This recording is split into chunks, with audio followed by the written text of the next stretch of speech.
আমার মন চাচ্ছে আমি তাই বলবো, আপনি না করার কে? আপনাকে সে অধিকার আমি দেইনি। নিজের অধিকারের বাইরে গিয়ে কথা বলবেন না, বুঝেছেন? দেখে তো মনে হচ্ছে ছেলে ফাঁসানোর ব্যাপারে খুব চালু। ওনার এই কথাটা শোনার পর মাথায় একটু রাগ চড়ে গেল, তবুও নিজেকে শান্ত করে জবাব দিলাম, আমি কি আপনাকে আমার চরিত্রের সার্টিফিকেট দিতে বলেছি, অথবা আমার ব্যাপারে মন্তব্য করার অধিকার দিয়েছি নাকি? আপনি যেহেতু আমার ব্যাপারে বলার দুঃসাহস দেখিয়েছেন, আমিও আপনার ব্যাপারে বলবো। এটাকে বলে লেভেল করা, বুঝছেন? আপনি যেমন আমাকেও তেমনই হতে হবে। এবার উনি কিছুটা বিরক্তি নিয়ে তাকালো আমার দিকে, তারপরে গম্ভীর গলায় বললেন, দেখুন, আপনি কিন্তু খুব বেশি বকবক করছেন। আপনাকে দেখে তো প্রথমে ভেবেছিলাম আপনি খুব বোকাশোকা, কথাই বলতে জানেন না। এখন তো মনে হচ্ছে আপনার মুখ দিয়ে কথার ফুলঝুরি ফুটছে। আমার সাথে লাগতে আসবেন না। আমিও কিছুটা শান্ত হয়ে ওনার দিকে তাকালাম। এবার শান্ত হয়ে জবাব দিলাম, বকবক আপনি শুরু করেছেন। দেখতে অসুন্দর দেখে কি ভেবেছেন আমি অবলা নারী? শিয়ালের মতো করে আপনাকে খাটে শুতে দিব আর আমি নিচে শুয়ে পড়ব? তা হবে না মশাই, আমার পাশে এসে ঘুমান। আমার কথা শুনে মনে হচ্ছে আকাশ থেকে পড়লেন উনি। এমনভাবে তাকিয়ে আছে যেন অমনি খেয়ে ফেলবে আমায়। তারপরে গম্ভীর কণ্ঠে বলল, আপনি তো বেশ ডেঞ্জারাস মেয়ে। আমি আপনার সাথে ঘুমাবো কেন? আমি ভ্রুটা বেশ কুঁচকে বললাম, তাহলে কোথায় ঘুমাবেন? জবাবে উনি বললেন, পাশের রুমে ঘুমাবো। আমি হাসি দিয়ে বললাম, তা হবে না মশাই, আপনি এখানেই ঘুমাবেন। উনি আমার কথা শুনে বেশ অবাক হচ্ছে মনে হচ্ছে। অবাক হয়ে কিছুক্ষণ চুপ থেকে রাগ রাগ ভাব নিয়ে বললেন, এই যে শোনেন, আপনি কিন্তু বেশি বাড়াবাড়ি করছেন। সে যাই করি, আমি ঘুমালাম, তবে রুম ছেড়ে ঘুমানো যাবে না। রুম ছেড়ে বের হলে আমিও কিন্তু আপনার সাথে চলে যাব। উনি বেশ চমকিত পুলকিত হয়ে আমাকে বললেন, আপনি তো বেশ নাছোড়বান্দা। ওকে, রুম ছেড়ে যাব না, আমি নিচে ঘুমাচ্ছি। এবার আমায় একটু রেহাই দেন। আজকে আমার হবু দুলা ভাইয়ের সাথে আমার বিয়ে হচ্ছে। শুনতে খুব অবাক লাগলেও এটাই ঘটেছে আমার সাথে। আমার যার সাথে আজকে বিয়ে হতে যাচ্ছে তার সাথে আজকে আমার বড় বোনের বিয়ে হওয়ার কথা ছিল। আমার বড় বোনের নাম অর্পা। ও আমার আপন বোন না, তবে আমার চাচাতো বোন। আমাদের চাচাদের মধ্যে আমি আর অর্পা আপুই বড় আর বিবাহযোগ্য। অর্পা আপু আমার 2 বছরের বড়। দেখতে হুড়পড়ির মতো সুন্দর, তার রূপের কাছে সবকিছুই হার মানবে। আর অর্পা আপু যার সাথে বিয়ে হওয়ার কথা ছিল তিনি শুধু অর্পা আপুকে তার রূপে মুগ্ধ হয়ে বিয়ে করতেছে। শুনেছি লোকটার নাকি মস্ত বড় ব্যবসা আছে।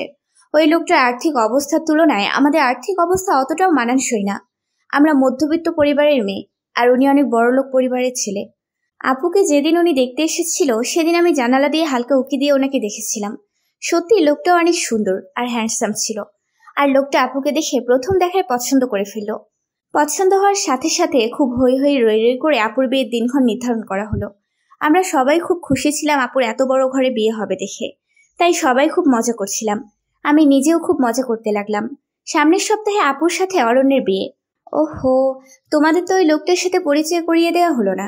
ওই লোকটার নাম অরণ্য, বয়স 28, বাবার বড় ব্যবসা আছে আর সেটাই দেখাশোনা করছে। ঢাকায় অনেকগুলো বাড়ি আছে শুনেছি, আর ওনাদের টাকা পয়সার নাকি কোনো অভাব নেই। যেহেতু সামনের সপ্তাহে অর্পাপুর সাথে অরণ্যের বিয়ে, তাই আমি আগে থেকেই সব ঠিক করে রাখলাম। হলুদে কি করব, বিয়েতে কি পরবো, বৌভাতে কি করব। চিন্তা করেছিলাম আপুর বিয়েতে খুব মজা করব। কত প্ল্যান যে করেছিলাম, সব প্ল্যান বিয়ের দিন সকালে মাটি হয়ে গেল।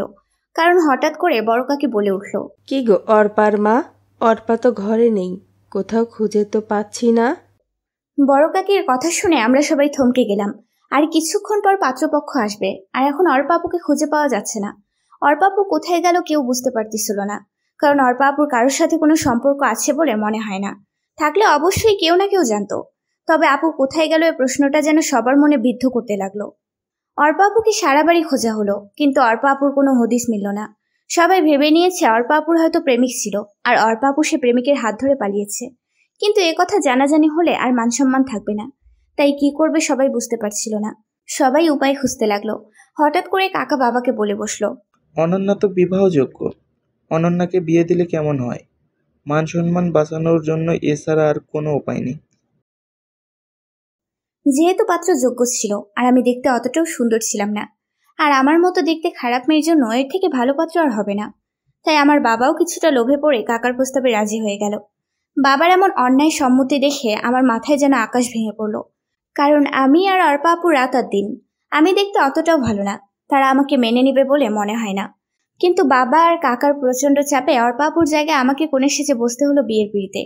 লাল টুকটুকে শাড়ি আর ভারী গহনা পরে আমি কোণে সেজে বসে আছি। কিছুক্ষণের মধ্যেই বরপক্ষ আসবে। জানি না তারা এসে কি করবে, কি হবে এর পরিণতি। ভিতরে অসহ্য যন্ত্রণা হতে লাগলো, কিছুই ভাবতে পারছিলাম না, মাথাটা যেন ঘুরতে লাগলো। তবুও নিজেকে সামলে স্থির হয়ে বসে রইলাম। হঠাৎ কানে বাজতে লাগলো, সবাই বর এসেছে বলে চিল্লাতে লাগলো। বরকে বারণ করা হলো। পাত্রপক্ষে সবাই কোণে দেখার জন্য রুমে প্রবেশ করলো। পাত্রপক্ষ এসে আমাকে দেখে কোণে পাল্টানো হয়েছে বলে হইচই শুরু করে দিল। কিন্তু আমার বাবা আর কাকারা বলল কোণে ঠিকই আছে। পাত্রপক্ষকে চাপ দিল বিয়ে করার জন্য, না হয় ঝামেলা হবে। পাত্রপক্ষ চাপের মুখে পড়ে আমাকে বিয়ে করিয়ে নিতে রাজি হলো। নানা ঝামেলা পার হয়ে আমার বিয়েটা সম্পূর্ণ হলো। আজকে অর্পাপুর জায়গায় অরণ্যের বউ হলো অনন্যা। জানি না তাদের মনে আমার প্রতি কোনো ক্ষোভ জন্মে আছে কিনা।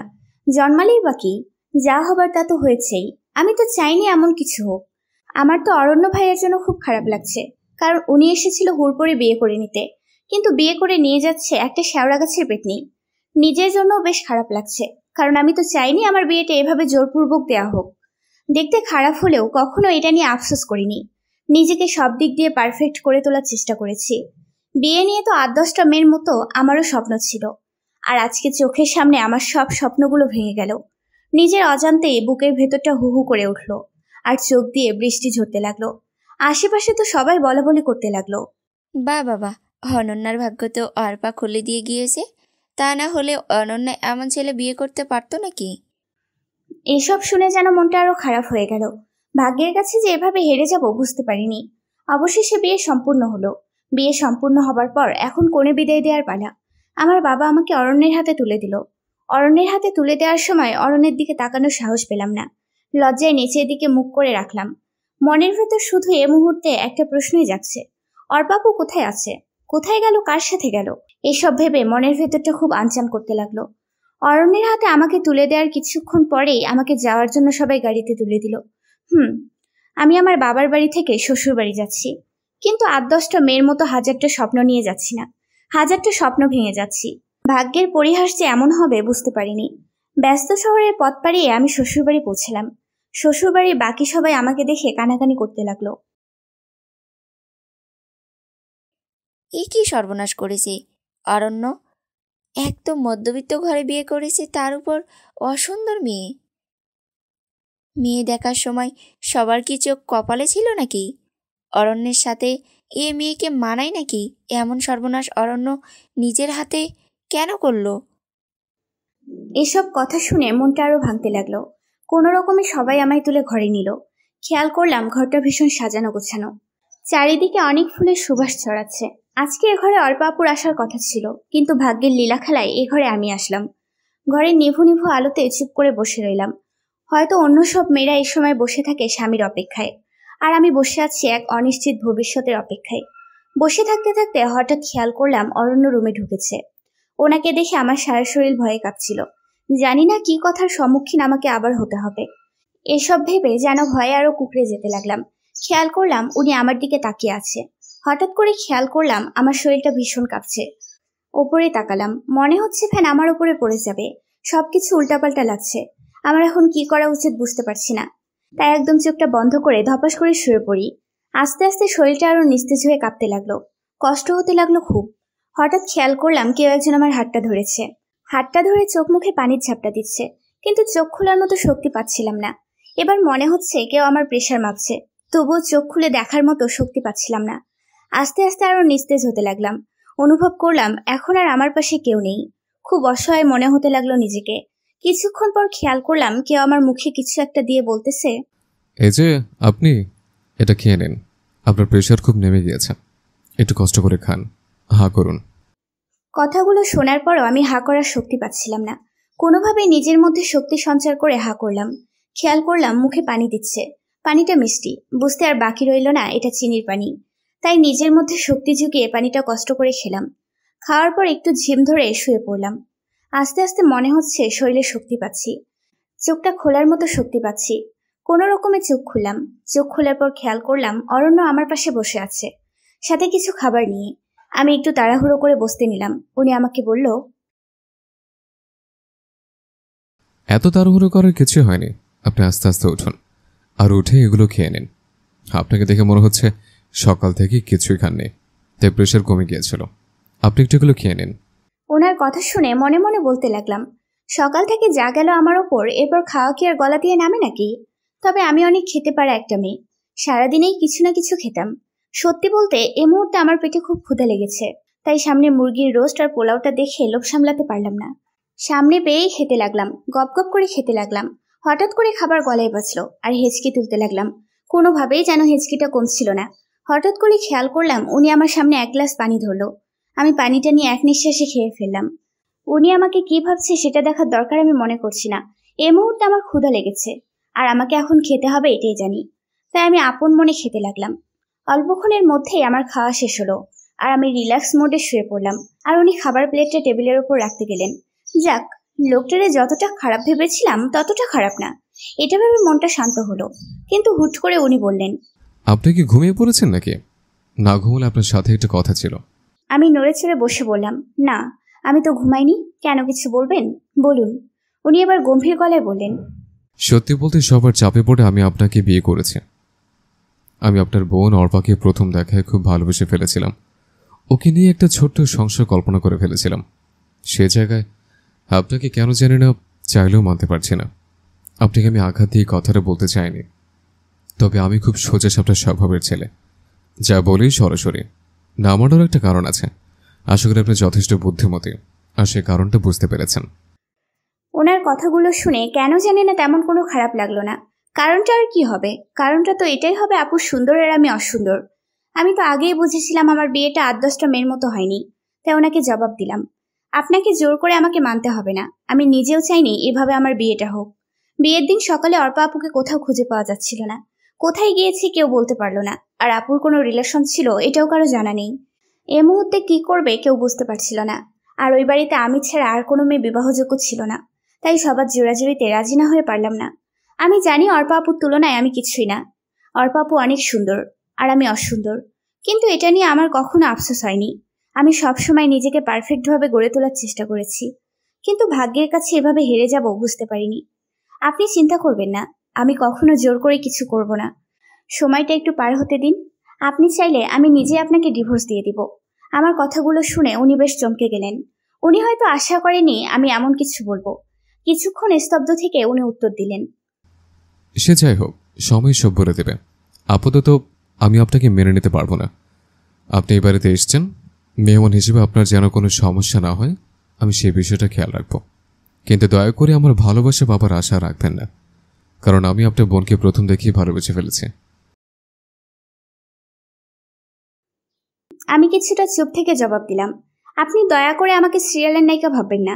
আমি আপনাকে জোর করব না এটা আমি বলেছি, কিন্তু আপনি আপনার স্ত্রীর সামনে অন্য একটা মেয়েকে ভালোবাসি বলবেন সেটা আমি মেনে নিব না। আপাতত ডিভোর্সের আগ পর্যন্ত আমি আপনার স্ত্রী আর আপনি আমার স্বামী, সুতরাং সম্পর্কটা এভাবেই দেখবেন। আর আমার সামনে অন্য নারীকে ভালোবাসার কথা বলার আগে 10 বার ভেবে বলবেন। আমি দেখতে অসুন্দর হলেও নিজেকে কখনো ছোট করে দেখিনি, আর এখনো দেখব না। দয়া করে আমাকে অবলা নারী ভেবে যা ইচ্ছে বলে যাবেন না। দোষটা তো আমার ছিল না, আমি তো আপনাকে জোর করে বিয়ে করতে চাইনি। ভাগ্য এভাবে সবটা ওলটপালট করে দিয়েছে, কিন্তু ভাগ্যের দোহাই দিয়ে নিজের জীবন বরবাদ করার মতো মেয়ে আমি না। এবার আমি ওনার দিকে একটু খেয়াল করলাম, দেখলাম ওনার মুখটা বেশ চুপসে গিয়েছে। গেলেই বাকি, আমি কেন ওনার এসব কথা শুনে নিজেকে ছোট করব? এটা বাংলা সিনেমা না, আমি বাংলা সিনেমার নায়িকা শাবানাও না।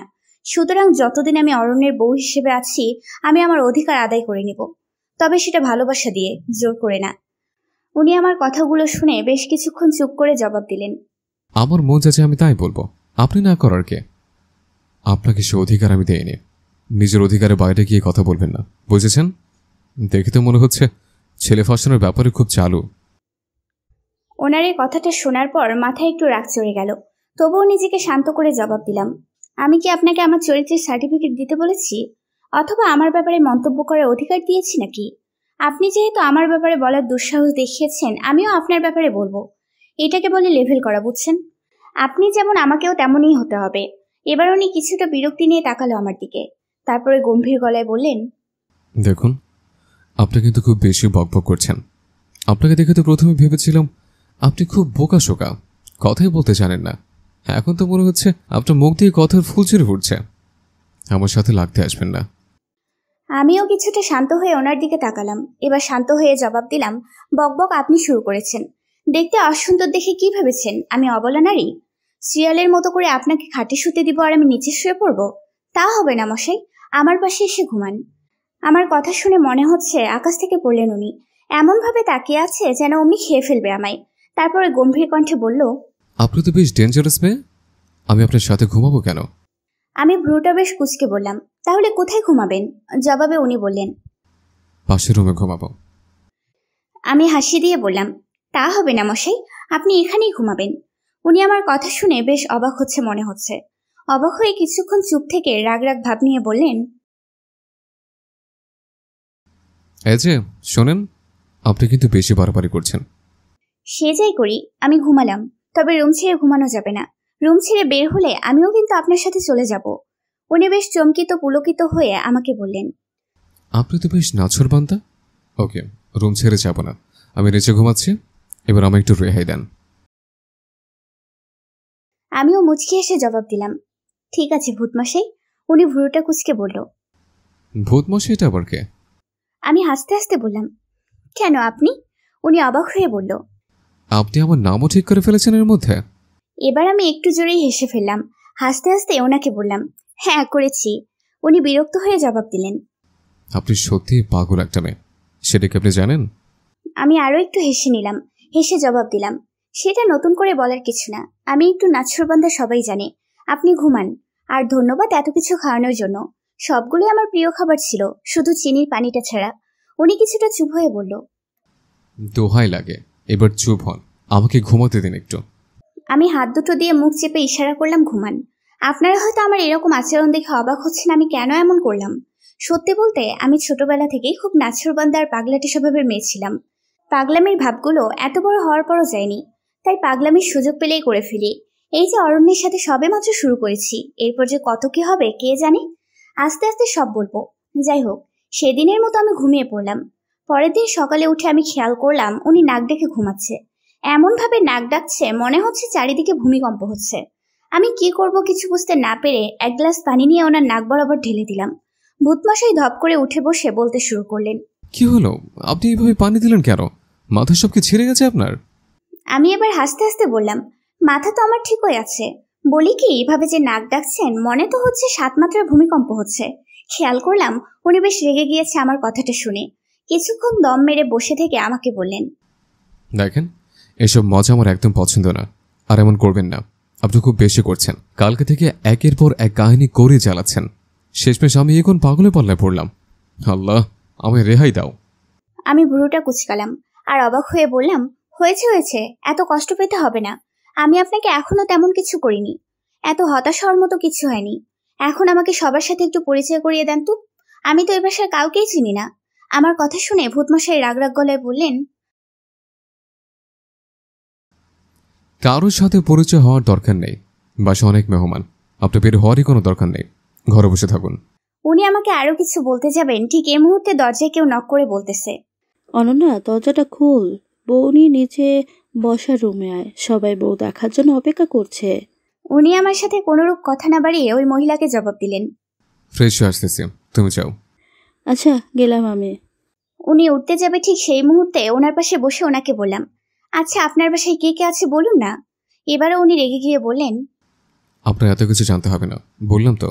অতিথি হয়ে এসছেন আর সময় মতো ঠিক চলে যাবেন, এটাই মাথায় রাখুন। বাসায় কে আছে এটা জেনে আপনার কি হবে? ওনার কথাগুলো শুনলে যেন গা জ্বলে যায়। কিন্তু আমিও নাছরবান্দা, যতক্ষণ পর্যন্ত না বলবে ততক্ষণ পর্যন্ত উঠতে দিব না। আমি বললাম, আপনি না বললে আমি কিন্তু আপনাকে উঠতে দিব না। আগে বলেন কে কে আছে। এবার উনি জেদ দেখে আমাকে বললেন, আপনি তো সত্যি অনেক নাছরবান্দা। বলবো না কে কে আছে, কি করবেন? আপনি একরোখা হলেও আমি আপনার থেকে বেশি একরোখা। আমি কিছুই বলবো না। ওনার কথা শুনে আমি গলায় একটা কাশি তুলে বললাম, ওকে বলতে হবে না, যান ওয়াশরুমে যান। উনি আমার এভাবে হার মানা দেখে খুশি হলো। কিন্তু যখন ওয়াশরুমে যেতে নিল আমি আমার পাটা বাড়িয়ে দিলাম। আমার পায়ে ওনার পা লেগে উনি হোঁচট খেয়ে পড়ল আর চিলিয়ে বললেন, আপনি ইচ্ছা করে এমন করছেন তাই তো? ইচ্ছা করে এমন করলেন কেন বলেন তো? আমি ওনার অবস্থা দেখে মুচকি হেসে বললাম, কোথায়, আমি তো কিছু করিনি। আপনি বলেননি তাই শাস্তি পাচ্ছেন।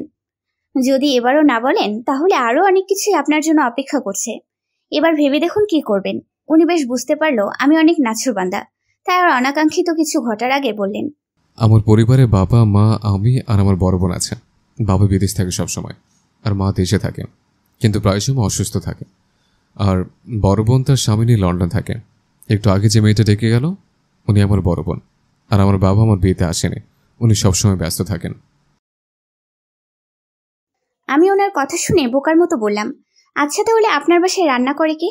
আমার এই কথা শুনে উনি রাগ হয়ে বললেন। এটাও কি আপনার জানতে হবে? আমি এবার ভাবমাখা মুখ নিয়ে বললাম, হ্যাঁ ভূতমশাই, জানতে হবে। উনি মুখটা পাকিয়ে উত্তর দিলেন, বাবুর্চি রান্না করে। এবার আমাকে ওয়াশরুমে যেতে দিন, আপনিও রেডি হন। বসার রুমে সবাই অপেক্ষা করছে। পারলে একটু ভালো করে সেজে যাবেন, নয় মাছ সমান আর থাকবে না। বিয়ে তো করেছেন ফাঁসে, সেটা তো আর কেউ বুঝবে না। সুতরাং একটু গুছিয়ে যাবেন নিচে, পরে সময়ের সুযোগ মতো আলাদা হয়ে যাব আমরা। আশা করি বুঝতে পারছেন। কথাটা শুনে বুকের ভেতরটা কাঁপতে লাগলো। যতই হোক উনি এখন আমার স্বামী হয়। কোনো মেয়ে হয়তো চাইবে না সে ডিভোর্সি হোক। খারাপ লাগলেও নিজেকে বেশ সামলে ভূতমশাইকে জবাব দিলাম, আমি ওইসব ময়দা মেখে নিচে যেতে পারবো না। আমি যেমন ওই রকমই যাব। কে কি বললো তাতে আমার যায় আসে না। ময়দা মেখে নিজের বাহ্যিক সৌন্দর্য বাড়ানোর কোনো ইচ্ছা আমার নেই। আশা করি বুঝতে পেরেছেন। উনি এতক্ষণে বেশ ভালোই বুঝতে পেরেছে যে আমি খুব নাছোড়বান্দা। তাই উনি শুধু বললেন, আপনারা যা ইচ্ছা করুন, আমাকে বলতে আসবেন না। যেভাবে ইচ্ছে ওইভাবে নিচে যান, আমার তাতে কিচ্ছু যে আসে না। কথাগুলো বলে ওয়াশরুমে ঢুকে গেলেন। এর মধ্যে আমি খেয়াল করলাম সারা ঘর বেশ অগোছালো হয়ে আছে। তাই ঘরটা গোছানো শুরু করলাম। আলমারি থেকে ওনার জন্য কাপড় বের করে বিছানায় সাজিয়ে রাখলাম, যাতে করে উনি ওয়াশরুম থেকে এসে হাতের নাগালে সবকিছু পেয়ে যায়। ওনার ঘড়ি, ওয়ালেট সব একত্রে এক জায়গায় রাখলাম। আমি চটপট করে একটা শাড়ি পরে ফেললাম। যতটুকু সম্ভব নিজেকে ময়দা মাখা ছাড়া গোছানোর চেষ্টা করলাম। সবকিছু ঠিক করতে করতে খেয়াল করলাম উনি ওয়াশরুম থেকে বের হয়েছে। ওয়াশরুম থেকে বের হয়ে উনি সারা ঘরটা দেখে একটু অবাক হলো। বিছানার উপর ওনার জন্য কাপড়গুলো দেখে বললেন, এখানে এগুলো কে রেখেছে? ঘরটা এত তাড়াতাড়ি এত পরিপাটি করে কে গুছিয়ে দিল? আমি লাজুক স্বরে জবাব দিলাম, এসব কিছু আমি করেছি। আমার কথাটা শুনে ওনার মুখটা যেন আরো চুপসে গেল।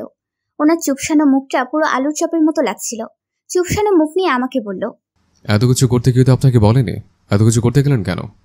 আমিও বেশ ঝাঁঝালো গলায় জবাব দিলাম, নিজের ঘর নিজে গুছিয়েছি, তাতে আপনার কি মশাই?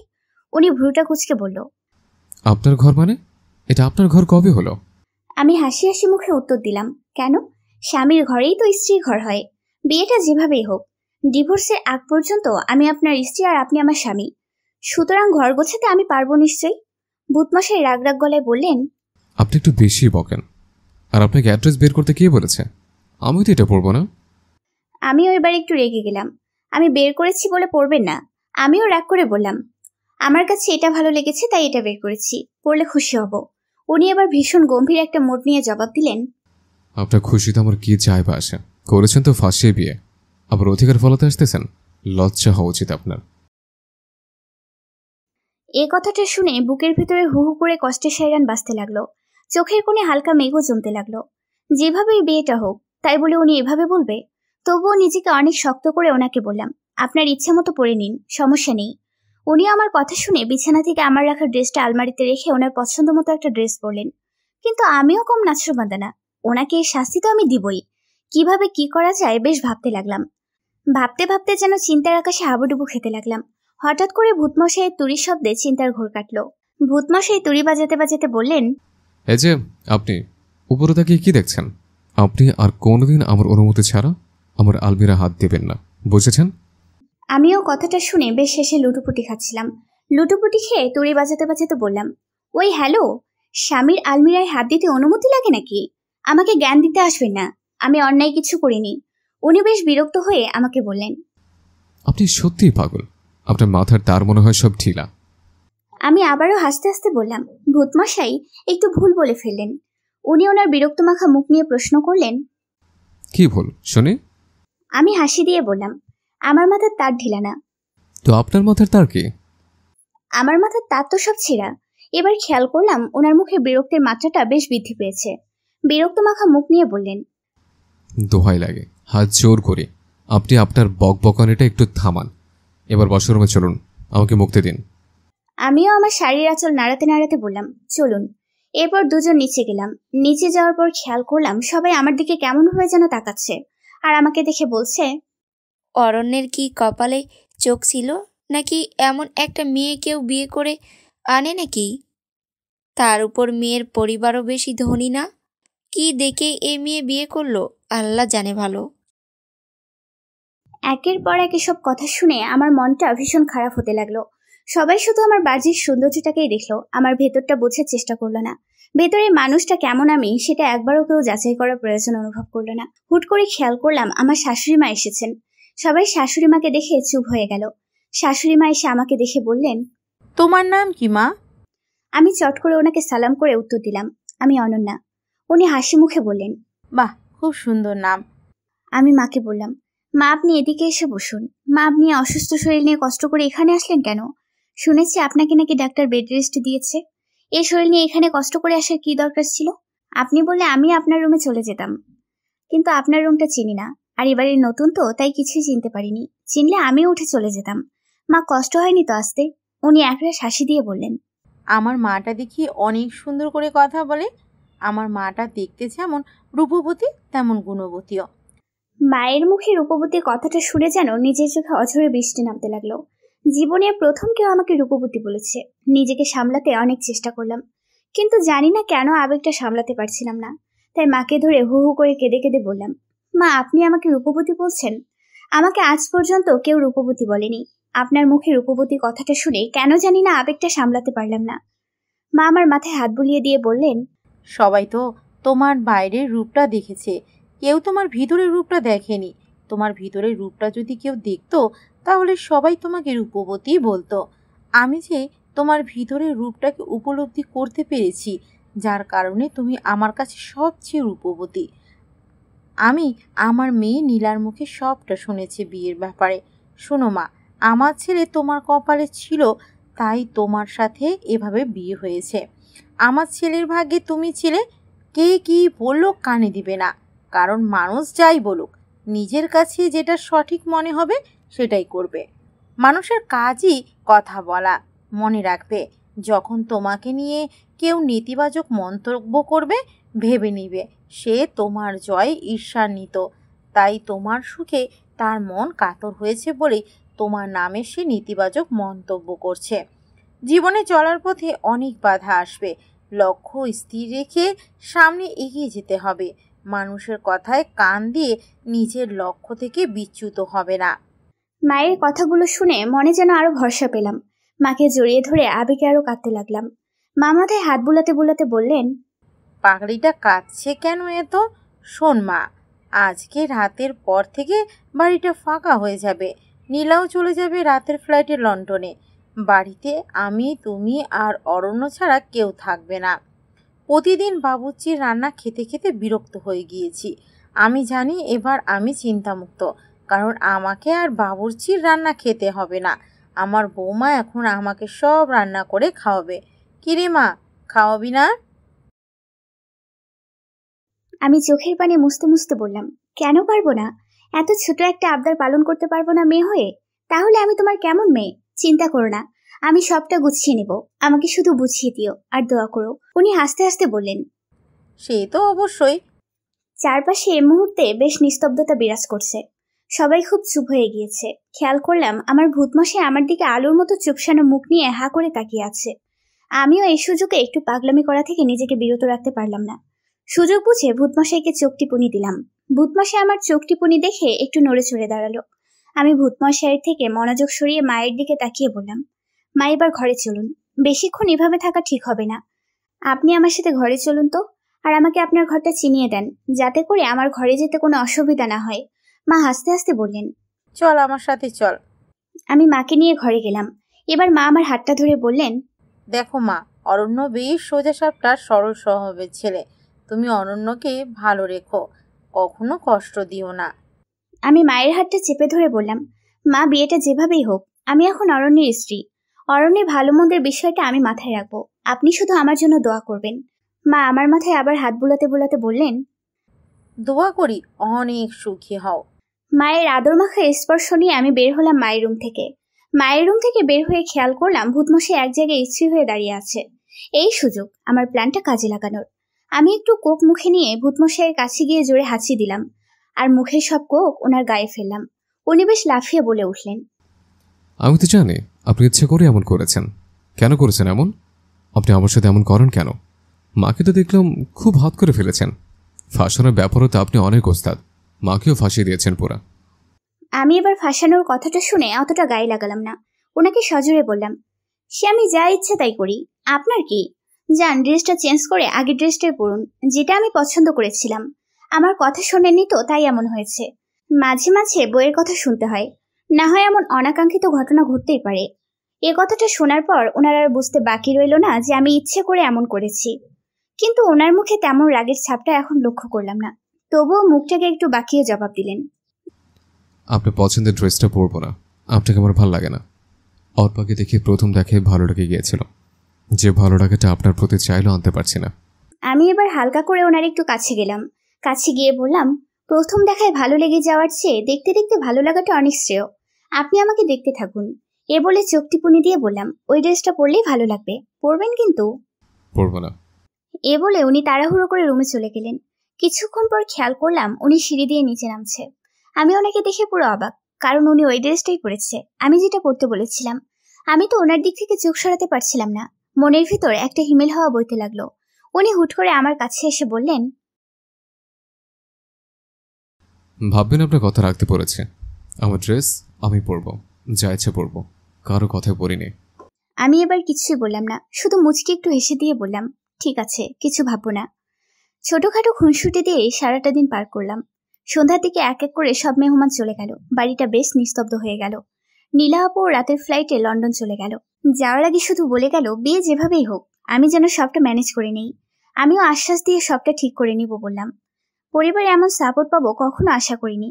সবাই আমার পাশে আছে এটা ভেবে যেন মনে আরো ভরসা পেলাম। সারাদিন পার করে রাতে রুমে ঘুমোতে গিয়ে দেখলাম ভূতমশাই বসে কি যেন কাজ করছে। আমি এক মগ কফি বানিয়ে তার সামনে এগিয়ে দিয়ে বললাম, এই যে আপনার কফিটা। উনি আমার হাত থেকে কফিটা নিয়ে কফিতে চুমুক দিয়ে কিছুক্ষণ টেস্টটা বোঝার চেষ্টা করলো মনে হয়, আর আমাকে বললেন, কফিটা কি বানিয়েছে? আমি লজ্জা মাখা মুখে বললাম, কেন? ভূতমশাই বললেন, কফিটা ভালো হয়েছে তাই। আমি লজ্জা মাখা মুখে বললাম, কফিটা আমি বানিয়েছি। উনি এবার মুখটাকে আলুর চপের মতো করে ফেললেন। ভুলক্রমে উনি আমার প্রশংসা করে ফেলেছেন, এটা মনে হয় ওনার উচিত হয়নি, তাই মুখটা বাংলার 5 করে ফেলেছেন। এবার আমাকে একটু পচিয়ে উনি ওনার দায়িত্ব পালন করবেন শিওর। যাক, যা ভেবেছিলাম তাই করেছেন। উনি মুখটাকে বাংলার 5 বানিয়ে আমার দিকে তাকিয়ে বললেন, এই জন্য বলি টেস্টটা তো জঘন্য কেন? আমি ওনার কথা ভ্রুক্ষেপ না করে একটু হাসি দিয়ে চলে গেলাম। পরের দিন সকালে উঠে সব রান্না করলাম। রান্না করে মায়ের খাবারটা নিয়ে মায়ের রুমে গেলাম। মা আমাকে দেখে হাসি মাখা মুখ নিয়ে বলল, কি রে মা, এখন এত খাবার নিয়ে আসলে কেন? আমিও হাসি দিয়ে বললাম, এত খাবার কোথায় দেখলে তুমি? এগুলো সব খেতে হবে তোমাকে, না হয় সুস্থ হবে না। আমার কাছে খাবার নিয়ে কোনো ফাঁকি দিতে পারবে না। খেতে না চাইলে মার দিয়ে জোর করে খাওয়াবো। উনি হাসতে হাসতে আমার মাথায় হাত দিয়ে বললেন, বুঝতে পেরেছি, আমার আর ফাঁকি দেওয়া যাবে না। তা দাও, খেয়ে নি। আমি মাকে খাওয়াতে লাগলাম। একের পর এক গল্প শুনতে লাগলাম। মনে হলো উনি অনেকদিন পর মন খুলে কথা বলছেন। ঠিক এই সময় অরণ্য এসে বললেন, মায়ের রুমে আপনি এখন কি করছেন? আমি ভূতমশাইকে দেখে বললাম, মায়ের জন্য খাবার নিয়ে এসেছিলাম। আমার কথাটা শোনার পর ভূতমশাই বললেন, আচ্ছা আপনি যান, মায়ের সাথে আমার কথা আছে। পাশ থেকে শাশুড়ি মা বললেন, অনন্যা তো পর না, অনন্যার সামনেই বল কি বলবি। শাশুড়ি মার কথা শুনে ভূতমশাই বললেন, না মা, আমি একা কথা বলতে চাই। আমি আর কথা না বাড়িয়ে মায়ের পাশ থেকে উঠে চলে আসলাম। কিছুক্ষণ পর উনি কথা শেষ করে খাবার খেতে আসলেন। আমি খাবারগুলো খেতে দিলাম। খেয়াল করলাম গপ গপ করে খাবার খাচ্ছে। আমি বললাম, আরে মশাই আস্তে খান, সব শেষ হয়ে গেলে আবার রান্না করব। আমার কথা শুনে ভূতমশাই অবাক হয়ে বললেন, মানে এগুলো কে রান্না করেছে? লাজুক মুখে জবাব দিলাম, আমি। এর জন্য বলি এত জঘন্য কেন? এ বলে উনি খেতে লাগলেন। আমি তখন বললাম, জঘন্য খাবারই এভাবে খাচ্ছেন, ভালো খাবার না জানি কিভাবে খেতেন। আমার কথাটা কানে তুললেন না মনে হচ্ছে, খেয়ে যাচ্ছেন। এবার ওনাকে বললাম, এই যে শুনছেন? হ্যাঁ, কি বলবেন বলুন। আমি একটু বাইরে যেতে চাই, কিছু জিনিস কিনতে হবে, রান্নার জন্য কিছু সবজি লাগবে। আমি গেলে মন মতো কিনে আনতে পারতাম। আপনি গেলে যান, তবে কি দিয়ে যাবেন? একটা গাড়ি আমি নিয়ে যাব, আর একটা গাড়ি থাকলেও সে গাড়ির ড্রাইভার নেই। ড্রাইভারের স্ত্রী অসুস্থ, তাই বাড়ি গিয়েছেন। আপনি কিভাবে যাবেন? আমি মুচকি এসে বললাম, ওই গাড়ির চাবিটা দিয়ে যান, আমি চলে যেতে পারবো একা। উনি অবাক হয়ে বললেন, একা চলে যেতে পারবেন মানে? গাড়ি কে চালাবে? কেন আমি চালাবো? আমার কথা শুনে এবার মনে হয় উনি বেশ চমকালেন। আমার মুখ থেকে এমন কথা উনি আশা করেনি হয়তো। আমাকে জিজ্ঞেস করলেন, আপনি গাড়ি চালাতে পারেন? আমি হাসতে হাসতে বললাম, হ্যাঁ পারি। অসুন্দর বলে নিজেকে কখনো ছোট ভাবিনি। সবকিছু শেখার চেষ্টা করেছি, নিজেকে পারফেক্ট ভাবে গড়ে তোলার চেষ্টা করেছি। আমার কথাটা শুনে উনি কিছুক্ষণ আমার দিকে তাকিয়ে রইলেন, তারপর বললেন, আচ্ছা, আমি চাবি দিয়ে যাব।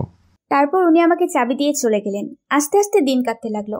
অরণ্যের সাথে খুনসুটিগুলো বাড়তে লাগলো। খেয়াল করলাম অরণ্য অনেক পরিবর্তন হতে লাগলো। এর মধ্যে হুট করে অরণ্য একদিন অফিস থেকে এসে আমাকে বলতেছে, আপনি একটু তাড়াতাড়ি রেডি হন, আপনাকে নিয়ে একটা জায়গায় যাব। অরণ্যের এরকম কথা শুনে যেন আমার মনটা নাচতে শুরু করলো। কিন্তু অরণ্য আমাকে কোথায় নিয়ে যাবে জানার জন্য মনটা আনচান করতেছে। তাই নিজের আবেগ আর সামলাতে পারলাম না। অরণ্যকে বলেই ফেললাম, আপনি আমাকে কোথায় নিয়ে যাবেন? অরণ্য বেশ রাগ রাগ গলায় বললেন, আপনাকে রেডি হতে বলেছি, আপনি রেডি হন। এত কিছু জানতে হবে না, আপনি একটু বেশি বকেন। এত বকা ভালো না, যান রেডি হয়ে আসুন। আমি মুখটা খুব কাচুমাচু করে যেতে নিলাম। উনি পেছন থেকে আবার ডেকে বললেন।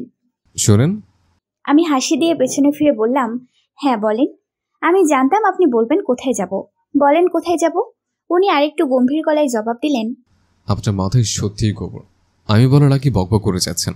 আমি কোথায় যাবো সেটা বলার জন্য ডাকিনি। আমি বেশ মন খারাপ হয়ে ওনার দিকে তাকিয়ে বললাম, তাহলে কেন ডেকেছেন? আমি ডেকেছি এর জন্য যে আপনি একটা শাড়ি পরবেন আজকে। হঠাৎ শাড়ি পরবো কেন? আমি বলেছি তাই পরবেন।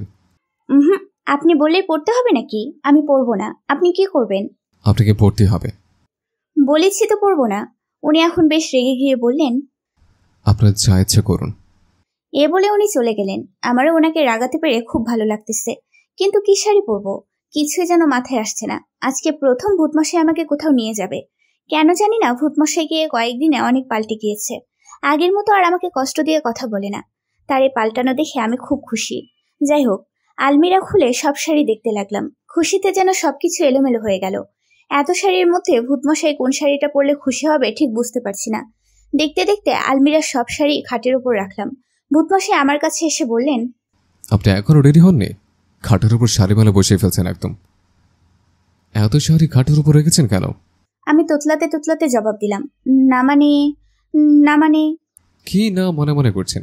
স্পষ্ট করে বলুন কি হয়েছে। এমনিতে তো কথা একটা মাটিতে পড়ে না, এখন এভাবে তোতলাচ্ছেন কেন? ঠিক করে বলুন কি হয়েছে।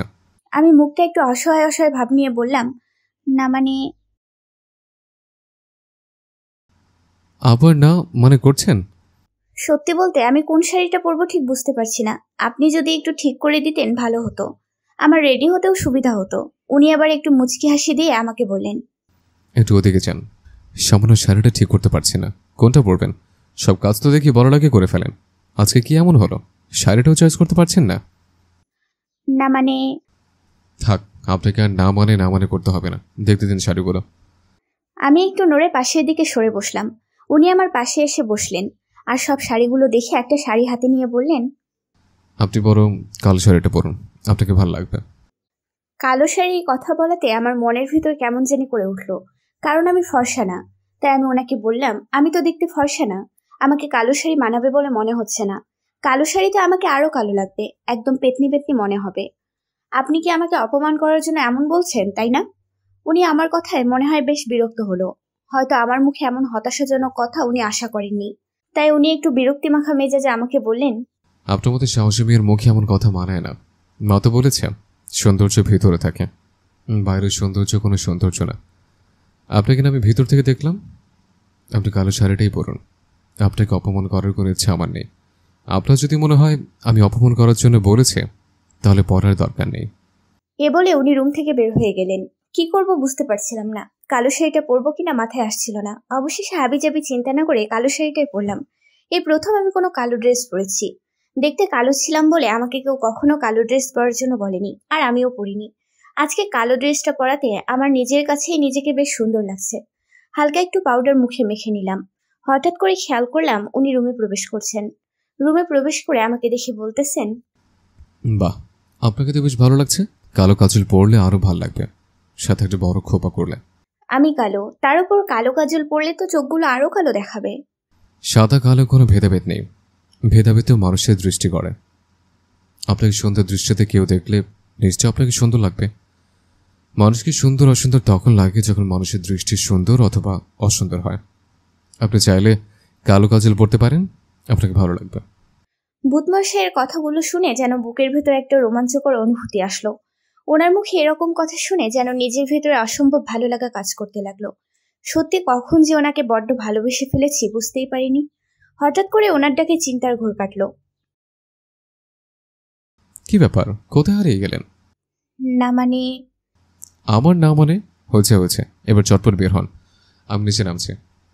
এ বলে অরণ্য নিচে নামার জন্য যেতে লাগলো। হঠাৎ করে দরজার সামনে গিয়ে পেছন ফিরে আমাকে ডাক দিল। এই যে শুনুন। জি বলেন। একটা টিপ পড়লে খারাপ লাগবে না, আর মাথায় খোপা করুন। অরণ্যের এসব কথা শুনে যেন আমি লজ্জায় লাল হয়ে যাচ্ছি। অরণ্য এভাবে আমাকে বলবে কখনো ভাবিনি। অরণ্য এ বলে বাইরে গেল। আমি মাথায় খোপা করলাম আর একটা টিপ পরে নিচে নামলাম। খেয়াল করলাম মা নিচে বসে আছে। মা আমাকে দেখে বললেন, আজকে আমার অনন্যা মা এত খুশি খুশি মনে কোথায় যাচ্ছে? মায়ের কথা শুনে যেন আরো লজ্জা পেলাম। লজ্জায় কি যে করবো বুঝতেই পারছিলাম না। লজ্জায় লাল হয়ে নিচে তাকিয়ে রইলাম। মা আমার হাল দেখে আমার কাছে আসলো।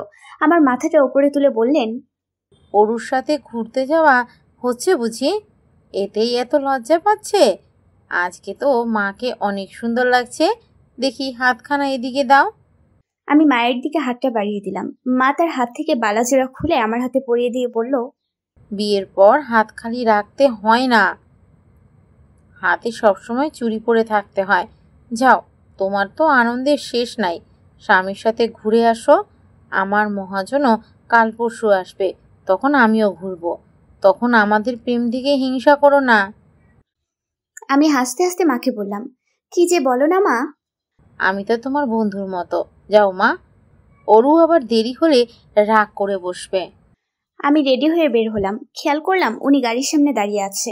আমাকে দেখে এক নজরে আমার দিকে কিছুক্ষণ তাকিয়ে রইল। আমি যেন লজ্জায় আরো কাতর হয়ে গেলাম। লজ্জায় কাতর হয়ে ওনাকে বললাম, কি ব্যাপার, কি দেখছেন? তেমন কিছু না। তাহলে এভাবে তাকিয়ে আছেন? এমনি তাকিয়ে আছে, সব কি তোমাকে বলতে হবে নাকি? এত বাঁচাল মেয়ে, এত বকতে পারে? খেয়াল করলাম অরণ্য আমাকে তুমি করে বলেছে। আমার যে কি খুশি লাগছে বোঝাতে পারবো না। মনটা খুশিতে নাচতে লাগলো। হুট করে উনি ডাক দিল, অনন্যা, এইভাবে মূর্তির মতো দাঁড়িয়েছো কেন? না মানে আজকে তোমার মুখ থেকে না মানে আর গেল না। এই যে আপনি আমাকে তুমি বললেন তো, তাই আর কি। তুমি আমার বয়সে ছোট, তোমাকে কেন আপনি ডাকবো? তোমাকে তুমি করে ডাকবো। শোনো, জি বলেন। আজকে তুমি গাড়ি চালাবা, আমি তোমার বাসায় বসবো। আমি খুশিতে লাফ দিয়ে গাড়িতে উঠতে লাগলাম আর বলতে লাগলাম, আচ্ছা আচ্ছা। আমি উঠতে যাব, ঠিক এই মুহূর্তে একটা হোঁচট খেলাম। উনি আমাকে জাপটে ধরে বললেন, তোমার ছটফটে পাগলামি স্বভাবটা আর গেল না, আস্তে ওঠো। আমি আস্তে করে গাড়িতে উঠলাম। ভূতমশাইও গাড়িতে উঠলেন। আমি গাড়িটা স্টার্ট দিয়ে বললাম, কোথায় যাবেন মশাই? উনি আমাকে রাস্তা বলে দিল। আমি যেতে লাগলাম। যেতে যেতে একটা রেস্টুরেন্টের সামনে আসলাম। রেস্টুরেন্টে দুজন ঢুকলাম। অরণ্য আমাকে আস্তে আস্তে একটা জায়গায় নিয়ে গেল। জায়গাটা পুরো মোমবাতি দিয়ে সাজানো পরিপাটি। দেখেই কেমন জানি আনন্দ লাগছে। একটা কেক আনলো। আমাকে বললেন, কেকটা কাটেন আপনি। হঠাৎ করে কেক কাটবো কেন? কারণ আজকে আপনার জন্মদিন, সেটাতে ভুলে বসেছেন। ওহো, আজকে 27 সেপ্টেম্বর। সত্যিই তো আমার জন্মদিন। আমার জন্মদিন আপনি জানলেন কিভাবে? মা বলেছে। আমি তো খুশিতে আত্মহারা যে ভূতমশাই এমন একটা সারপ্রাইজ দিয়েছে। হঠাৎ করে ভূতমশাই একটা রিং বের করে আমাকে পরাতে নিল। ঠিক এই মুহূর্তে কোনো একজন মেয়ে ওয়েটার এসে ডাক দিল। আমরা ওয়েটারের দিকে ফিরে চমকে গেলাম। আর উনিও আমাদের দেখে ফিরে চমকে গেল আর মুখ লুকাতে লাগলো। কারণ এ ওয়েটার আর কেউ না, এ যে অর্পা আপু। কিন্তু অর্পা আপু এখানে কি করছে? আমাকে আর অরণ্যকে দেখে অর্পা আপু চলে যেতে নিল। আমি অর্পা আপুর হাতটা ধরে বললাম, তুই এতদিন কোথায় ছিলি? হুট করে কোথায় চলে গিয়েছিলি? খেয়াল করলাম অর্পা আপু কোনো জবাব দিচ্ছে না। আমি একের পর এক প্রশ্ন করতে লাগলাম। হঠাৎ অর্পা আপু আমাকে একটা কষিয়ে চড় দিয়ে বলল, আমার কাছ থেকে সব ছিনিয়ে নিয়ে এখন নাটক করা হচ্ছে? লজ্জা লাগে না তোর? আমার জীবনের এই অবস্থা করে আমার অরণ্যকে আমার হাত থেকে কেড়ে নিয়ে নিজের করেছিস, আর এখন নাটক করছিস যে আমি কোথায় ছিলাম? তোকে তো নাটকে সেরা পুরস্কার দেওয়া দরকার। অনেক নাটক শিখে গিয়েছিস। নাটক করে আমার জীবনের 12টা বাজিয়ে অরণ্যের গলায় ঝুলে পড়েছিস। তুই ভালো করেই জানতিস যে তোর যে চেহারা, তোকে অরণ্যর মতো কেউ বিয়ে করবে না। তাই এত বড় নাটক করেছিস। লজ্জা লাগে না? এখন আমাকে এসব জিজ্ঞেস করছিস? আমাকে খুব হিংসা করতি তাই না? হিংসা কাতর হয়ে এমন করেছিস তো? নিজের বোনের সাথে এমন করতে লজ্জা করলো না তোর? আমি অর্পাপুর কথা কিছু বুঝতে পারছিলাম না যে অর্পাপু কি বলছে। মাথায় যেন কোনো কিছুই কাজ করছে না। অর্পাপুই বা আমাকে এসব দোষারোপ কেন করছে? আমি তো এরকম কিছুই করিনি। আমি অর্পাপুকে বললাম, আপু কি হয়েছে, এমন বলতেছিস কেন? আমি তো কিছুই বুঝতে পারছি না। আমি তোর কথার মানে বুঝতে পারছি না। আমাকে কেন এসব বলছিস? আমি কেন নাটক করতে যাব? আমি কেন তোর ক্ষতি করতে যাব? আপু আমাকে মুখটা বাঁকিয়ে রাগান্বিত হয়ে জবাব দিয়ে বলল, এখন তো অরণ্যের সামনে ন্যাকা সাজবি। একদম কিছুই বুঝিস না। আর বুঝবি বা কেমনে? তুই তো কিছুই করিসনি তাই না? আপু কি বলছে আমি কিছুই বুঝতে পারছি না। কেনই বা এসব বলছে? আমি আপুকে বললাম, আপু আমি তোর কথার মানেই বুঝছি না। সত্যি আমি কিছু করিনি। কেন এরকম বলতেছিস তুই? আমি সত্যি এই কথাগুলো অর্থ বুঝতে পারছি না। পাশ থেকে অরণ্য অর্পা আপুকে বলে উঠল, অর্পা, তুমি আমাকে বলো কি হয়েছে? আর অরণ্যা কি এমন বলতেছে কেন? অরণ্যা কি করেছে? আমাকে একটু খুলে বলো। অর্পা অরণ্যের দিকে অসহায়ের মতো তাকিয়ে রাগ আর গম্ভীর গলায় বলল, অনন্যাকেই জিজ্ঞেস করুন, সে না হয় আপনার উত্তর দিয়ে দিবে। আমার থেকে ভালো তো সেই বলতে পারবে, কারণ নাটকের ডিরেক্টর তো অনন্যাই ছিল, আমি তো ছিলাম ভুক্তভোগী। অরণ্য আমার দিকে তাকালো। অরণ্যের মুখে আমার প্রতি এবার সন্দেহের ছাপ লক্ষ্য করা যাচ্ছে। বোঝাই যাচ্ছে সে আমাকে অনেক সন্দেহ করতেছে। সন্দেহ মাখা মুখ নিয়ে বললেন, অরণ্যা, কি করেছো তুমি? অর্পা এসব কি বলছে? সত্যিটা বলো, কি হয়েছে? আমার কাছে সবটা খুলে বলো। নাটক করবে না, একদম ভনিতাও করবে না। আমি কি বলবো কিছু বুঝতে পারছি না। কি বলছে অর্পা আপু? আমি আমতা আমতা করে অরণ্যকে বললাম, আপনি বিশ্বাস করেন আমি কিছু করিনি। অর্পা আপু কেন এমন বলতেছে সেটাও বুঝতে পারছি না। আপনি আমাকে ভুল বুঝবেন না। আর অর্পা আপু, তুই কি বলতেছিস সত্যি আমি বুঝতে পারছি না। এমন কেন বলতেছিস তুই? খেয়াল করলাম অর্পা আপু খুব কান্না করছে। কেন এভাবে কাঁদছে সেটাও বুঝতে পারতেছি না। অরণ্য অর্পা আপুকে সান্ত্বনা দিয়ে বললেন, অর্পা, তুমিই বলো কি হয়েছে। অর্পা আপু কাঁদতে কাঁদতে অরণ্যকে বলল, কি আর বলবো বলুন, আমার তো সব শেষ হয়ে গিয়েছে এই কালনাগিনীর জন্য। এখন আর বললেও সব ঠিক হবে না। আমি চাই না আপনাদের মধ্যে কোনো ঝামেলা হোক, আপনারা চলে যান। অর্পা আপুর কথা শুনে উনি আপুকে বলল, অর্পা, তোমাকে বলতে বলেছি, বলো অরণ্যা কি করেছে। খেয়াল করলাম অর্পা আপু এবার খুব কাছে। কাঁদতে কাঁদতে অরণ্যকে বলল, আপনার কি বিশ্বাস হয় আমি বিয়ের দিন বয়ফ্রেন্ড নিয়ে পালিয়েছি? অরণ্য শান্ত স্বরে জবাব দিল, সে তো আমি বিশ্বাস করিনি, কারণ তুমি তো বিয়ের আগে আমার সাথে ফোনে অনেক কথা বলতে। কিন্তু হঠাৎ কি এমন হলো? আর কোথায় গিয়েছিলে তুমি? খেয়াল করলাম অর্পা আপু এখনো ভীষণ কাছে। কাঁদতে কাঁদতে অর্পা আপু যা বলল সেটা শুনে আমার হার্টবিটটা বেড়ে গেল। মনে হতে লাগলো এখানেই দম বন্ধ হয়ে মরে যাব। আপু এসব কেন বলছে কিছুই বুঝতে পারছি না। আমার বুকটা কষ্টে ছিঁড়ে যাচ্ছে কথাগুলো শুনে, কারণ অর্পা আপু বলল, আমি কোথায় গিয়েছিলাম সেটা কি আপনি জানতে চান? অরণ্য শান্ত হয়ে জবাব দিল। হ্যাঁ, জানতে চাই। তখন আপু বলল, সেদিন আমি ঘরে বসে সাজছিলাম, হঠাৎ করে অনন্যার ফোন থেকে মেসেজ আসলো, আপু একটু লুকিয়ে বের হ, অরণ্য ভাইয়া আসছে তোমার সাথে দেখা করতে, তোমাকে সারপ্রাইজ দিতে। আমিও সরল মনে বের হলাম। আমার ভুলটা ছিল যে আমি আপনাকে কল দিইনি। বের হয়ে খেয়াল করলাম বাইরে কেউ নেই, আশপাশ ফাঁকা।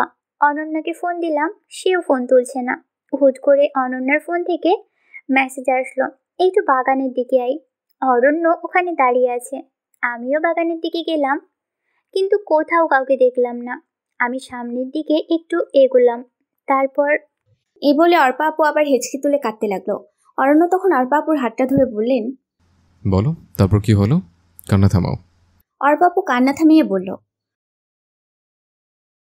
তারপর খেয়াল করলাম কয়েকটা লোক আমাকে জাপটে ধরলো, আমার মুখ চেপে ধরলো।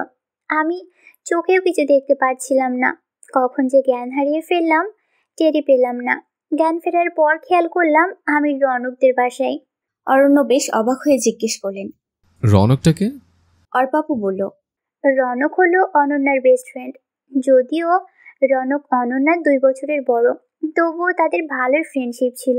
রনক আমাকে অনেক পছন্দ করত, অনন্যাকে বেশ কয়েকবার বলেছিল, কিন্তু আমি রাজি হইনি। আর সে সুযোগটাই অনন্যা নিয়েছে। আমার বিয়ের দিন আমাকে গায়েব করে দিয়েছে আর ফাঁসিয়ে আপনাকে বিয়ে করেছে। অনন্যা যে আমার সাথে এমন করবে আমি ভাবতেও পারিনি। রনককে দেখে আমি চমকে গিয়ে রনককে জিজ্ঞেস করলাম, তুমি আমাকে এখানে নিয়ে এসেছো কেন? আমি তোমাকে ভালোবাসি অর্পা। আমি চাই তুমি আমার হও। দেখো, অনন্যাও চায় তুমি আমার হও, তাই তো ও আমাকে সাহায্য করছে। আমি তখন অবাক হয়ে গেলাম অনন্যার কথা শুনে। অবাক হয়ে রনককে জিজ্ঞেস করলাম, অনন্যা তোমাকে সাহায্য করেছে আমাকে তুলে আনতে? আমি বিশ্বাস করি না। হ্যাঁ, আমি সত্যি বলছি। বিশ্বাস অবিশ্বাস তোমার ব্যাপার। আমি তোমাকে বিয়ে করতে চাই, আর সন্ধ্যায় তোমায় বিয়ে করব।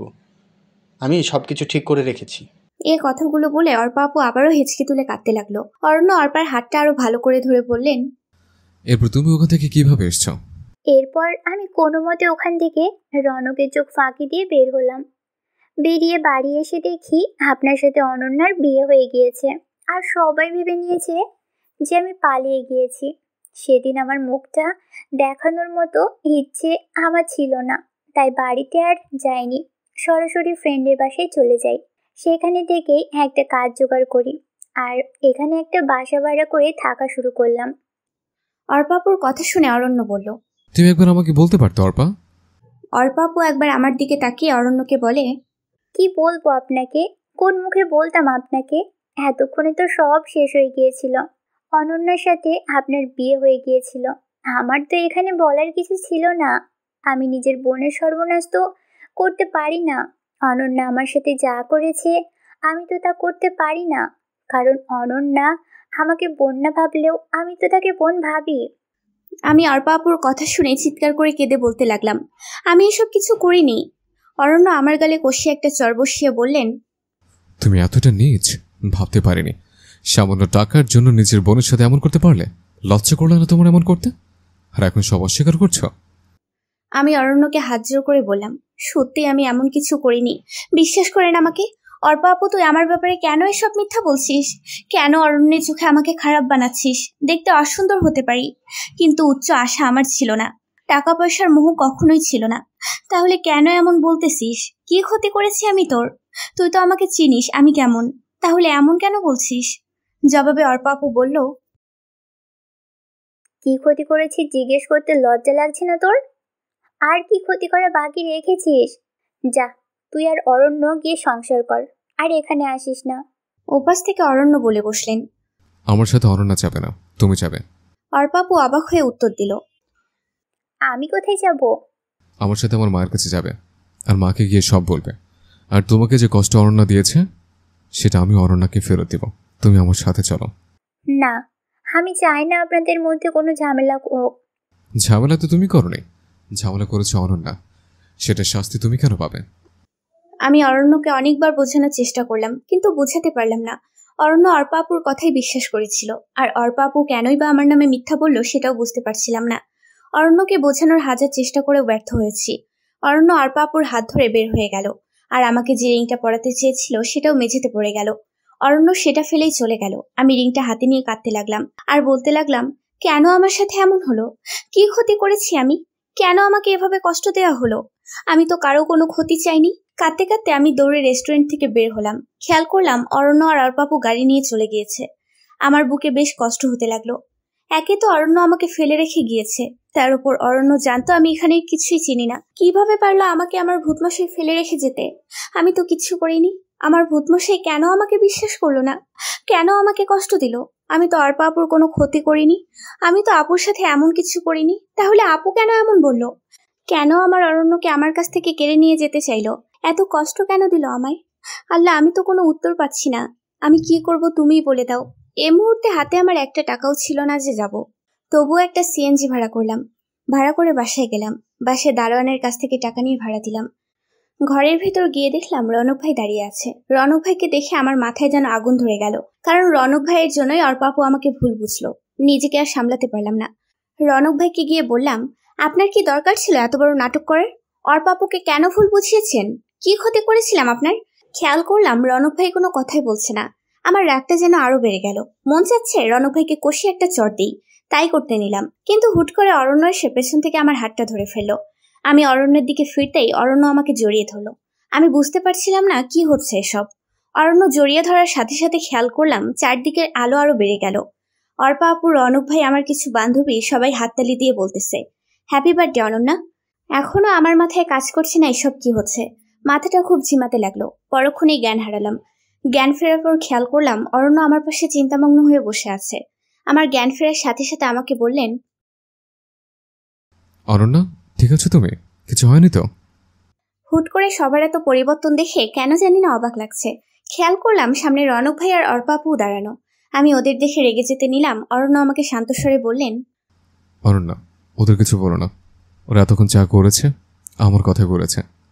অরণ্যের কথাগুলো শুনে যেন আকাশ থেকে পড়লাম। কি বলে এসব? মাথার উপর দিয়ে যাচ্ছে সব। আমি অবাক হয়ে জিজ্ঞেস করলাম, মানে? আমি তো কিছুই বুঝতে পারছি না।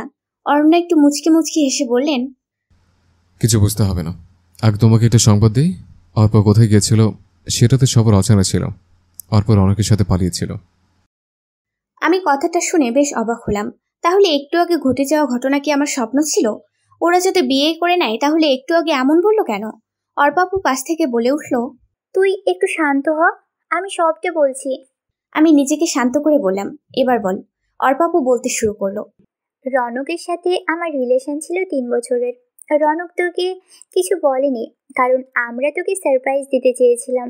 কিন্তু হুট করে আমার বিয়ে ঠিক করাতে সব ঝামেলা পাকালো। কি করব বুঝতে পারছিলাম না। প্রচণ্ড সিদ্ধান্তহীনতায় ভুগছিলাম। শেষমেশ বিয়ের দিন সকালেই মনে হলো নিজের ভালোবাসাকে এভাবে কোরবানি করা ঠিক হবে না। তাই রনককে ফোন দিয়ে বললাম, রনক, তুমি কি চাও আমরা এক হই? অর্পা, তুমি এখনও এই কথা জিজ্ঞেস করছো? তুমি যা করতে বলবে তাই করব, তবু আমাকে ছেড়ে যেও না। তাহলে বাগানের কাছে চলে আসো। রনক আমার কথা শুনে বাগানের কাছে আসলো, আর আমি সুযোগ মতো রনকের হাত ধরে পালিয়ে গেলাম। তাহলে একটু আগে যে কাহিনী বলেছিলি সেটা কি ছিল? আমার প্রশ্নের জবাবে সবাই প্রথমে একটু হেসে নিল। সবার হাসি দেখে এবার সত্যি আমার গা জ্বলে যেতে লাগলো। রেগে গিয়ে বললাম, কি হয়েছে বলবি তো? অরণ্য মুচকি মুচকি হেসে বললেন, 4টা মাস খুব জ্বালিয়েছে আমাকে, তাই শাস্তি তো ভালোবাসা শব্দটা বলার আগেই দিতে হতো। আর একটু সারপ্রাইজ দেওয়ারও বাকি ছিল। হুট করে অর্পার সাথে দেখা, তখন অর্পাকে নিয়ে প্ল্যানটা করে। এরকম প্ল্যানটা কে করলো শুনি? অরণ্য হাসি হাসি মুখ নিয়ে বলল, আমি করেছি। এরকম একটা প্ল্যান করেছে বলে অরণ্যের প্রতি আমার খুব অভিমান জমে গেল। অভিমানে গাল ফুলিয়ে বসে রইলাম। অর্পাপু বলল, আচ্ছা অনন্যা, থাক তুই। আমি আর রনক বাইরে গেলাম। তোদের মান অভিমানের পালা শেষ কর। আর চটটা দেওয়ার জন্য সরি, জোরে লাগেনি তো? নাটক করতে গিয়ে ক্যারেক্টারের মধ্যেই ঢুকে পড়েছিলাম। অর্পাপুর কথা শুনে অভিমানটা আরো বেড়ে গেল। অভিমানী গলায় বললাম, হয়েছে, জুতা মেরে গরুদান করতে হবে না। অর্পাপু হাসি দিয়ে রনক ভাইকে নিয়ে চলে গেল, আর আমি গাল ফুলিয়ে বসে রইলাম। অরণ্য আমার দিকে তাকালো, কিন্তু অভিমানের জন্য আমি আর অরণ্যের দিকে তাকালাম না। অরণ্যের চোখ যেন আমার থেকে সরছে না। আমি যেন তার চোখের নিশানা থেকে নিজেকে সরাতে পারছিলাম না। ক্রমশ আমার অভিমান কমতে লাগলো, তবুও অভিমানটা ধরে রাখার চেষ্টা করে যাচ্ছি। অভিমানটা স্থির রাখার অনেক চেষ্টা করার পরও কেন জানি না অভিমানটা ধরে রাখতে পারলাম না। তাই অরণ্যকে জড়িয়ে ধরে অভিমানটা চোখের বৃষ্টি করে নামিয়ে দিলাম। ফুপাতে ফুপাতে বললাম, আমাকে এভাবে কষ্ট দেওয়ার কি কোনো দরকার ছিল? আমি যদি হারিয়ে যেতাম ওই জায়গা থেকে? আমি তো আমার অনন্যাকে চেনে, সে যে বাসা খুঁজে ফিরতে পারবে সেটা আমার ভালোই জানা ছিল। সারপ্রাইজটা কেমন লাগলো? খুব বাজে লেগেছে। এভাবে আর সারপ্রাইজ দিবেন না। নাটক করতে গিয়ে তো রিংটাও ফেলে এসেছিলেন। খেয়াল করলাম অরণ্য আমার এই কথা শুনে অট্ট হাসি দিচ্ছে। কি ব্যাপার, এত হাসি দিচ্ছেন যে? হাসি দিচ্ছে এর জন্য আমি যে রিংটা ফেলে এসেছি সেটা নকল রিং ছিল, আর আসল রিংটা আমার কাছে। নাটকটা বাস্তবমুখী করার এক অভিন্ন প্রচেষ্টা। এত বড় ছলো না, জানার কথাই বলবো না আপনার সাথে। অরণ্য এবার আমাকে জড়িয়ে ধরলো। মনে হচ্ছে তার নিঃশ্বাসের শব্দ আমি শুনতে পাচ্ছি, তার হার্টবিটের আওয়াজ আমি শুনতে পাচ্ছি। এবার কানের কাছে মুখটা হালকা করে নিয়ে বললেন, আই লাভ ইউ পেতনি। এবার যেন তার প্রতি থাকা সকল অভিমান আমার মনে দুমড়ে মুচড়ে গিয়ে ভেঙে গেল। অভিমানটা টিকিয়ে রাখার ব্যর্থ চেষ্টা করলাম, কিন্তু পারলাম না। আমিও ফিসফিস করে বললাম, আই লাভ ইউ টু ভূতমশাই। আমার মতো কালো মেয়েকে ভালোবাসলেন কিভাবে? মানুষের দৃষ্টি সুন্দর অসুন্দরও বৈষম্য করে। আমার দৃষ্টিতে তুমি সবচেয়ে বেশি সুন্দরী। কথাটা শোনার পর নিমিষের মধ্যে কোথায় যেন হারিয়ে গেলাম। কিছু বলতে চাইলেও আর বলতে পারছিলাম না, কারণ গলাটা থরথর করে কাঁপতে লাগলো। অরণ্য আমাকে এবার চোখটা হাত দিয়ে চেপে ধরলো আর বললেন, আমার সাথে একটু চলো। কোথায়? আগে চলো, তারপর বলি। এত নাচবান্ধা মেয়ে রে বাবা, এত বকবক করতে পারে? হয়েছে, আর বকবক করবো না। এবার নিয়ে যান। চোখটা চেপে ধরে আস্তে আস্তে আমাকে কোথায় নিয়ে যাচ্ছে কিছু বুঝতে পারছি না। হুট করে চোখ খুললাম, খেয়াল করলাম আমি ছাদে। চারিদিকে মোমবাতি দিয়ে সাজানো। অর্পা আপু আর রনক ভাইয়া বাজি ফুটাতে লাগলো। পাশে মা দাঁড়িয়ে আছে, ওনার পাশে একজন ভদ্রলোক দাঁড়িয়ে আছে। আমার বুঝতে বাকি রইল না উনি আমার শ্বশুর মশাই। আমি দৌড়ে গিয়ে ওনাদের সালাম করলাম। অর্পা আপু আর রনক ভাইয়া আমার সামনে একটা কেক আনলো আর বলল, ভূত আর পেতনি দুজন মিলে কেকটা কাটুন। আর অরণ্য ভাইয়া, আপনি অনন্যাকে রিং পরিয়ে দিন। আর অনন্যা, তোর হাতের নকল রিংটা ছুঁড়ে ফেলে দে। এত বোকা কবে হয়েছিস? সামান্য নাটক বুঝতে পারলি না? তুই তো বেশ নাছোড়বান্দার বুদ্ধিমতী ছিলি। আমি লজ্জায় লাল হয়ে গেলাম। বিড়বিড় করে বললাম, প্রেমে পড়লে যে মানুষ বদল হয় সেটা আমাকে দিয়ে প্রমাণ হলো। অরণ্য ধাক্কা দিয়ে বলল, কি বিড়বিড় করা হচ্ছে? আমি একটু লাজুক হেসে বললাম, না কিছু না। তারপরে অরণ্য বলল, একটু ওদিকে ফিরো, তোমার জন্য সারপ্রাইজ আছে। কি সারপ্রাইজ? ওদিকে ফিরেই দেখো। আমি ওইদিকে ফিরে দেখলাম আমার বাবা মা চাচা চাচি সবাই এসেছে। আমি খুশিতে আত্মহারা হয়ে গেলাম। বিয়ের পর এসব ঝামেলায় আমার শ্বশুর বাড়িতে কেউ আসেনি। এভাবে যে সারপ্রাইজ পাবো বুঝতে পারিনি। আমি তো খুশিতে স্থির হয়ে গিয়েছিলাম, কিছু বলতেও পারছিলাম না, আবার নড়তেও পারছিলাম না। আমাকে অরণ্য ধাক্কা দিয়ে বললেন, এবার কেকটা কাটো। আর আর আপনি শব্দটার ইতি টানো। আপনি শব্দটার ইতি টানবো মানে? মানে আমাকে তুমি করে বলবে। আমার তো লজ্জা লাগবে। হয়েছে হয়েছে, আর লজ্জা পেতে হবে না। কেকটা কাটো, সবে অপেক্ষা করছে। কেকটা কাটার সাথে সাথে চারিদিকে বাজি ফুটতে লাগলো। কয়েকটা ফানুস আকাশে উঠতে লাগলো। কি যে এক অনুভূতি বলে বোঝানো যাবে না। মনের ভেতরটা এমন লাগছে যেন ঝড় হওয়ার পর শীতল বাতাস বইছে। সত্যি বুঝতে পারিনি আমার ভূতমশাই আমায় এত ভালোবাসে। কেকটা কাটলাম।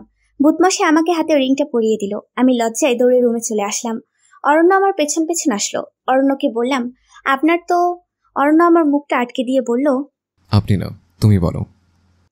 আমি লজ্জামাখা মুখে উত্তর দিলাম, তোমার তো আমাকে ভালো লাগে না। অর্পা আপুকে তো প্রথম দেখায় ভালো লেগেছিল, হুট করে আমাকে ভালো লাগলো কিভাবে? কারণ প্রথম দেখে ভালো লাগার চেয়ে দেখতে দেখতে ভালো লাগা অনেক শ্রেয়। আমার কথাটাই আমাকে ফিরিয়ে দেয়া হচ্ছে। সত্যি কথা বলে ফিরিয়ে দেওয়া হয় না, বরং সত্যতার প্রমাণ হয়। সেদিনের পর থেকে অরণ্য আর আমার জীবনটা পুরোপুরি পাল্টে গেল। দেখতে দেখতে 3টা বছর কেটে গেল। এর মধ্যে আমি একটা পুত্র সন্তানের মা হলাম। একদিন পাশের বাসার পরিচিত এক ভাবি আমার ছেলেকে দেখতে এসে আমাকে বললেন, অনন্যা ভাবি, আপনাদের বিয়েটা যেন কিভাবে হয়েছে? উত্তরে আমি বললাম, আমাদের হঠাৎ বিয়ে হয়েছে। সমাপ্ত।